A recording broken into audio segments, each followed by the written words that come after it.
తెలంగాణలో బీఆర్ఎస్ వెన్నుముక్కలేని రాజకీయాలు చేస్తుందా? మొన్న కేసీఆర్, నిన్న కేటీఆర్ చేసిన వ్యాఖ్యల్ని బట్టి చూస్తే అలాగే అనిపిస్తుందా? తన ఓటమిని ముందు విశ్లేషించుకోకుండా పక్క రాష్ట్రంలో గెలుపోటములపై మాట్లాడుతున్నారు కేసీఆర్. మరోపక్క కేటీఆర్ ఏపీ రాజకీయాలను, పొలిటికల్ డైలాగ్లను అచ్చుదింపేస్తున్నారు. ఇలా తెలంగాణలో తండ్రి కొడుకులు ఇద్దరూ ఏపీ రాజకీయాల చుట్టూనే తిరుగుతున్నారనడంలో అతిశయోక్తి లేదు. బీఆర్ఎస్ ప్రస్తుత అధినేత, భవిష్యత్ అధినేత కేసీఆర్, కేటీఆర్ల రాజకీయ డ్రామాని, ఏపీ రాజకీయాల చుట్టే తిరిగే వాళ్ళ తిప్పలను ప్రజలు ఎలా చూస్తున్నారు? Keep watch the story.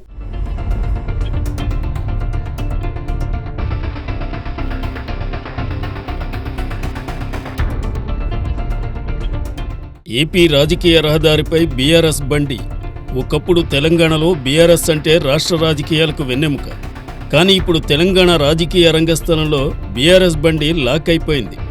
Driver KCR, co driver KTR ఇద్దరూ బండిని రిపేర్ చేసే బదులు పక్క రాష్ట్రం ఏపీ రహదారిపై టెస్ట్ డ్రైవ్ చేస్తున్నారు.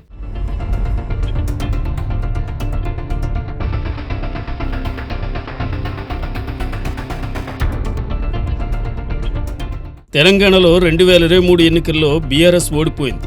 కేసీఆర్ ఫామ్ హౌస్లో కూర్చుని అరెరే మన బండి ఎందుకు ఆగిపోయిందని ఆలోచిస్తూ కొన్నాళ్ళు సైలెంట్గా ఉన్నారు. కానీ ఆ సైలెన్స్ ఎక్కువ రోజులాగలేదు. కాంగ్రెస్ వైఫల్యంతో కేసీఆర్లో కొత్త ఉత్సాహం వచ్చింది. ఆ ఊపులోనే గతంలో లేని విధంగా కార్యకర్తలు, కింది స్థాయి నేతలతో సైతం తరచూ కలుస్తున్నారు. ఈ క్రమంలోనే తాజాగా సిద్దిపేటలో జరిగిన కార్యకర్తల మీటింగ్లో కేసీఆర్ గట్టిగా ఓ కామెంట్ చేశారట. అయితే ఎందుకనో ఆ కామెంట్ ఆఫ్ ది రికార్డుకే పరిమితం చేశారు. అదేంటంటే ఏపీలో పొత్తు లేకుంటే చంద్రబాబు గెలిచేవారే కాదట. అది విన్న గులాబీ కేడర్ కన్ఫ్యూజన్ అవుతున్నారట. మన వాటము గురించి మాట్లాడకుండా పక్క రాష్ట్రంలో గెలుపు గుర్రాలను పెద్దసారి ఎందుకు లెక్కిస్తున్నట్లు అంటూ అయోమయానికి గురవుతున్నారట.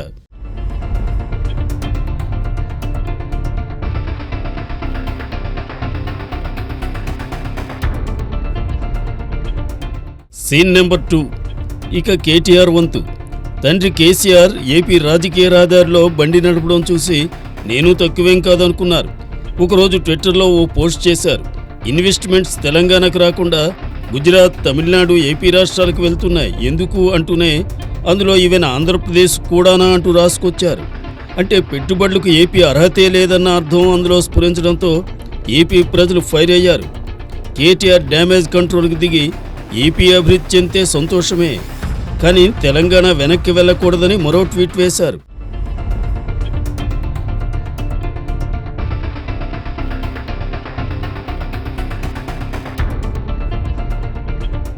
Scene number 3.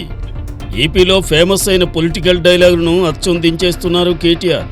నేను మా నాన్నంత మంచోడినైతే కాదబ్బా అనేది ప్రతిపక్షంలో ఉన్నప్పుడు లోకేష్కు మాస్ ఇమేజ్ తెచ్చిపెట్టిన డైలాగులో ఒకటి. తెలంగాణలో కేటీఆర్ కూడా అదే పంచ్ డైలాగ్ చెప్పేస్తున్నారు. నేను మా నాన్నంతా సాఫ్ట్ కాదు, గట్టిగా ఉంటానంటూ హెచ్చరిస్తున్నారు. అంతటితో ఆగలేదు. ఏపీలో ప్రతిపక్ష నేత హోదా కోసం పోరాడుతున్న వైఎస్ జగన్ రీసెంట్ డైలాగ్ని సైతం కాపీ పేస్ట్ చేసేశారు కేటీఆర్. మా కార్యకర్తలపై కేసులు పెట్టిన వాళ్ళు రిటైర్డ్ అయినా, విదేశాల్లో ఉన్నా లాక్కొస్తామంటూ పోలీసులపై బెదిరింపులకు దిగుతున్నారు ఏపీలో జగన్మోహన్ రెడ్డి. ఇప్పుడు కేటీఆర్ నోటి నుండి కూడా అదే డైలాగ్.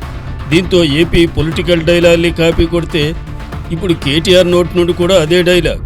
దీంతో ఏపీ పొలిటికల్ డైలాగుల్ని కాపీ కొడితే తెలంగాణలో సీట్లు వస్తాయంటూ సెటైర్లు పేలుతున్నాయి.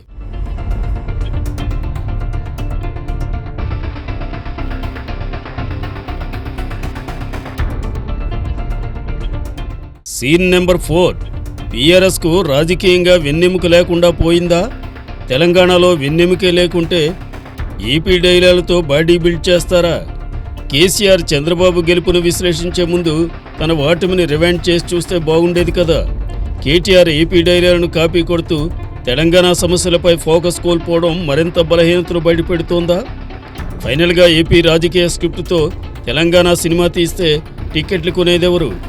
ఇద్దరూ ఆంధ్ర పార్టీలని బూచిగా చూపిస్తూ రాజకీయ రంగస్థలాన్ని క్రియేట్ చేసి నటిస్తున్నట్లు కనిపిస్తున్నారు. కానీ తెలంగాణ ప్రేక్షకులు ఈ సినిమా క్లాప్ కొట్టే మూడ్లో ఉన్నట్టు కనిపించడం లేదంటున్నారు పరిశీలకులు.